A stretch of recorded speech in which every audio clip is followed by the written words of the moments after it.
Everybody has a story to tell. You just need a way to tell it.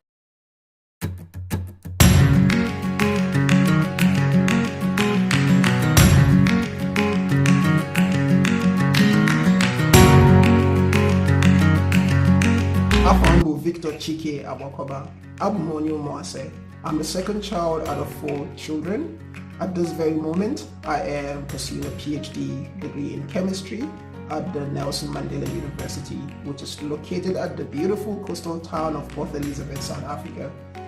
I consider myself as a very visual person who is able to almost do whatever he sees. So obviously that makes me very daring, and I've done a lot of stuff in my life from sports obviously to visual arts or drawing, sketching and so on, and obviously other stuff that I can't think of right now. But yeah, my prized possession has to be my camera.